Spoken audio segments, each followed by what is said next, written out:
Desa Pesanggerahan, Kecamatan Wonokerto, Kabupaten Pekalongan adalah desa yang berbeda dari lainnya. Desa ini memiliki 5 ormas yang berbeda, yaitu Nahdlatul Ulama, Muhammadiyah, Jamaah Hizbullah, Al-Ansor, dan Jamaah Rifaiyah. Walaupun terjadi perbedaan dalam pemilihan ormas, Desa Pesanggerahan tidak pernah terjadi konflik.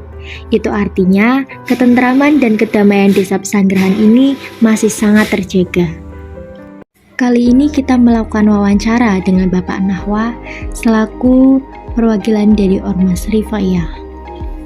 Menurut pendapat Bapak, apa itu sih moderasi beragama dan bagaimana contoh praktek nyata moderasi beragama di Desa Pesanggerahan ini, Pak? Moderasi beragama itu kan dari kata moderat. Moderat itu tengah. Bahasa Arabnya tawasud. Tawasud itu tidak ekstrem kanan, tidak ekstrem kiri.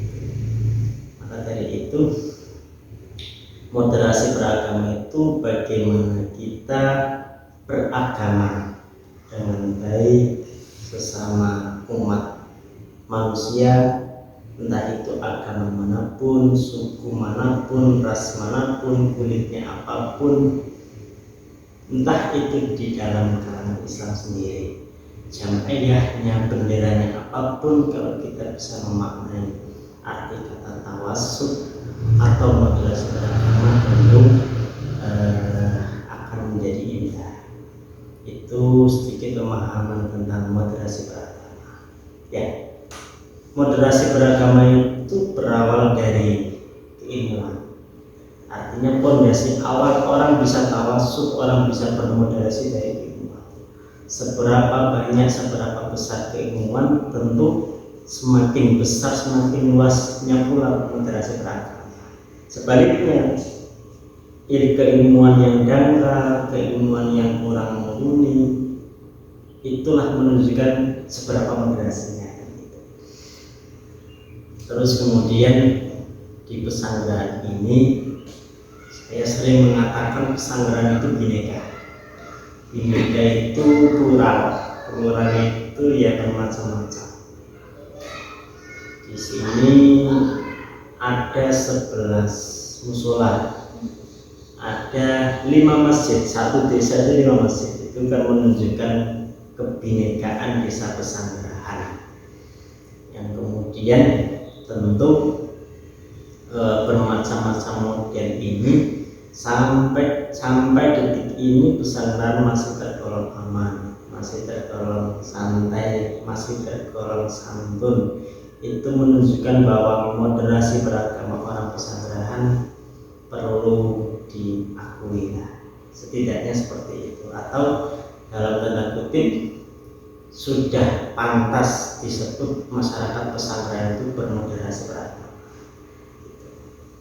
Berarti belum pernah terjadi konflik tentang di Desa Pesanggerahan ini ya, Pak?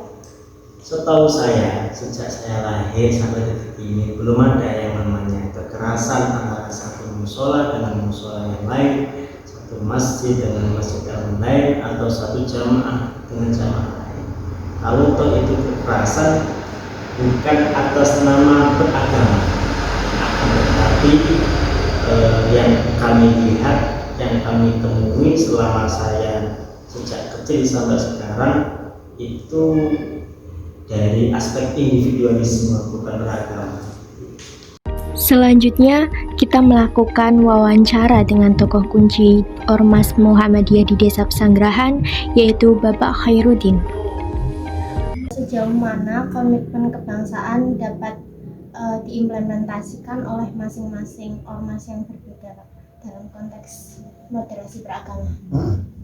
Jadi kalau dalam hal wawasan kebangsaan itu sebetulnya kita sebagai warga negara, unsur yang perlu kita pegang adalah pertama adalah ketika kita hidup bernegara dalam kita hidup beragama dalam satu negara, dan agama yang kita anut adalah agama yang sifatnya kan moderasi itu tadi. Gimana kita mengimplementasikan dalam kehidupan kita? Caranya mudah sebetulnya. Ketika kita mengetahui, kita sadar betul, sadar diri bahwa kita adalah orang yang bernegara. Kita adalah makhluk sosial yang hidup dalam satu negara yang punya aturan. Nah, aturannya apa? Ketika kita sebagai orang Indonesia ya tahu bahwa dasar negara Indonesia itu Pancasila. Kita paham betul sila pertama sampai dengan sila kelima. Ya kan? Ketika sila pertama itu mengatakan ketuhanan yang Maha Esa, itu menunjukkan bahwa dasar inilah yang kita pakai untuk kita hidup bernegara sebagai orang-orang atau individu-individu yang punya agama. Masing-masing punya kepercayaan kan? Dan ketuhanan yang Maha Esa ini menjadi satu dasar yang sangat baik ketika kita mempercayai satu Tuhan yang kita sembah. Ya kan? Itu Allah kan? Satu Tuhan yang kita sembah yaitu Allah.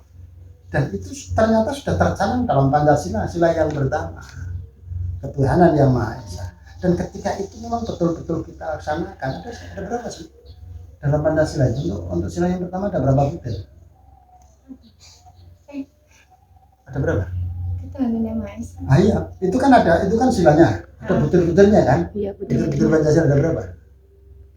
Malah tidak tahu. Nah ini yang perlu belajar lagi wawasan kebangsaannya. Ada 4 butir dalam sila yang pertama. Dalam sila pertama itu ada 4 butir. Sila kedua itu ada, kalau tidak salah, kalau tidak 3 ya 8. Kemudian sila ketiga itu ada 5 butir. Terus sila keempat itu ada 7 butir. Dan sila yang terakhir keadilan sosial dan sila yang sosial ada 12 butir. Saya masih ingat itu, ini pelajaran SD. Dan itu menjadi dasar kita untuk menjadi warga negara yang baik, yang menerapkan warga negara yang baik dengan agama yang baik pula. Apapun itu agamanya, karena kan kita ketika melihat agama secara kehidupan bernegara kan kita tidak boleh mendiskreditkan atau merendahkan agama lain kan. Kita kan harus bertoleransi itu dalam lingkup hidup bernegara. Beda ketika kita hidup dalam satu lingkungan agama kita sendiri.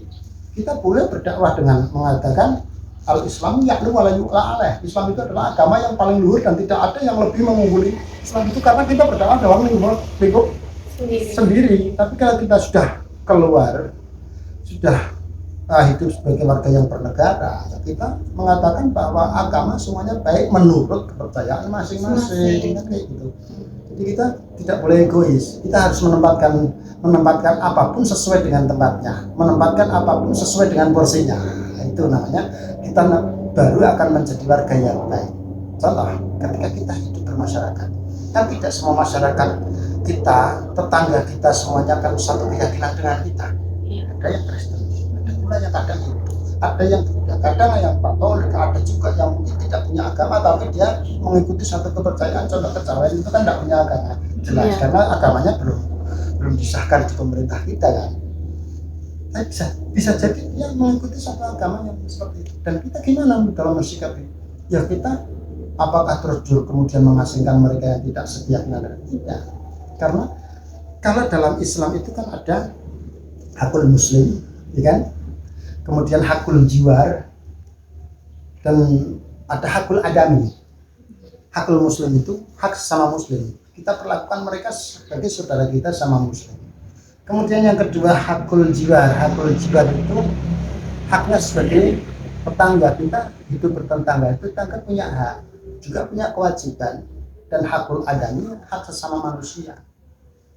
Nah kita anggap saja kalau misalnya ada tetangga kita yang tidak sekeyakinan, untuk kita menjaga kehidupan bernegara kita supaya baik, ya kita sudah untuk hakul muslim kita geser dulu, kita kembalikan ke hakul jiwar dan hakul adami. Karena masing-masing manusia itu kan punya hak asasi, hak untuk hidup, hak untuk bertempat tinggal, hak untuk berkeyakinan, hak untuk menyatakan pendapat, hak untuk apapun itu, semuanya ada hak. Dan kita menghormati hak yang semacam itu. Nah, ini sehingga tidak terjadi benturan-benturan, gesekan-gesekan yang akan menuju kepada perselisihan di antara warga negara. Khususnya ya ketika kita bertetangga, baiklah dengan tetangga. Jadi tidak perlu Kristen kayak woman. Ya, kenapa ketika kita Islam, mereka Kristen, kita beragama, mereka juga beragama, kita menyembah satu Tuhan, mereka juga sebetulnya menyembah satu Tuhan, kalaupun ada yang lain itu hanya tambahan saja. hanya furuk, kalau dalam Islam itu hanya ranting-ranting lah yang ditambahkan. Kemudian ketika mereka punya hak hidup untuk melakukan keyakinannya, kita juga sama semacam itu. Dan itulah yang menjadikan kita, kenapa di Indonesia ini, di masyarakat yang majemuk kok bisa berjalan lancar tanpa ada satu hal yang tidak baik. Narasumber selanjutnya adalah Bapak Nasir. Beliau adalah tokoh kunci dari Ormas Hizbullah Desa Pesanggerahan. Bagaimana cara mempererat perbedaan atau keragaman yang ada di Desa Pesanggerahan? Yang saya pahami, tidak memperbesar permasalahan yang kecil. Satu itu. Kemudian apabila terjadi perbedaan pendapat tadi, kita selesaikan secara baik. Secara baik itu dalam arti bahwa kita masing-masing punya dasar pemahaman. Kalau itu berbeda, ya perbedaannya di situ.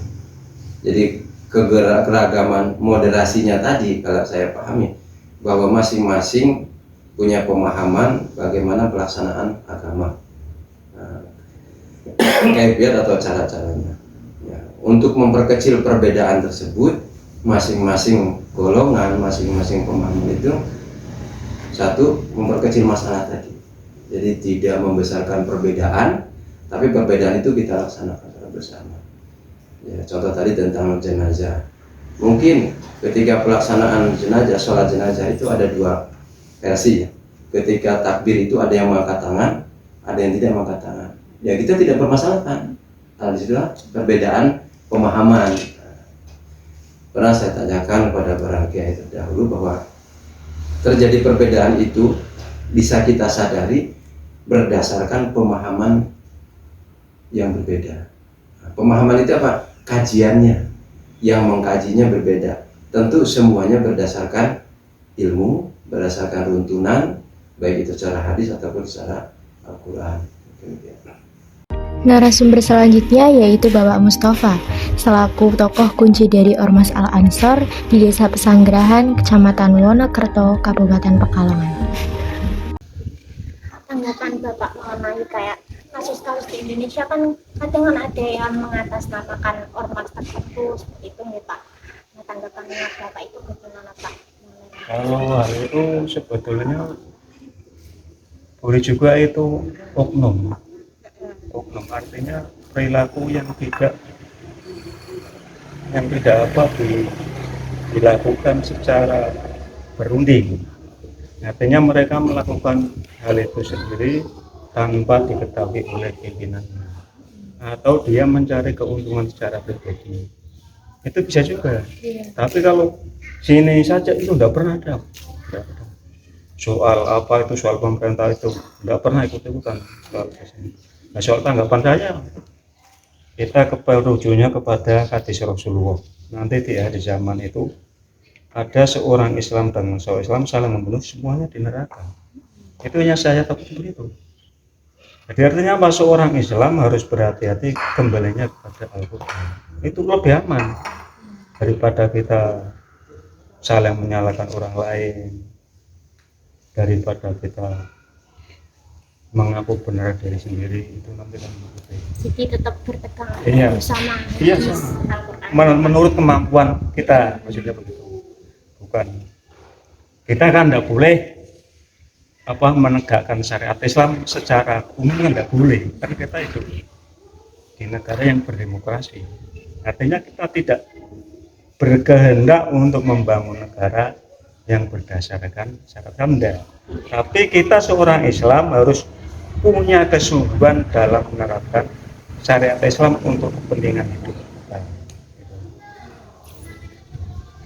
Selanjutnya narasumber yang terakhir yaitu Bapak Rohimin selaku Ormas NU di Desa Pesanggerahan, Kecamatan Wonokerto, Kabupaten Pekalongan. Apakah di sini tuh ada edukasi kegiatan yang dilakukan oleh semua ormas gitu Pak, kayak rutinan di desa yang bisa mengumpulkan semua ormas gitu Pak, kegiatan rutinan atau apa? Kalau semua kegiatan perkumpulan itu masing-masing ormas. Oh, masing-masing ormas. Tidak pernah ada pertemuan antar ormas. Dulu pernah ada itu pertemuan antar ormas ketika menjelang bulan Ramadan, hanya mengambil beberapa kesepakatan bersama. Artinya barangkali ada beberapa ormas yang tidak sejalan dengan kami. Mereka menginginkan misalkan suara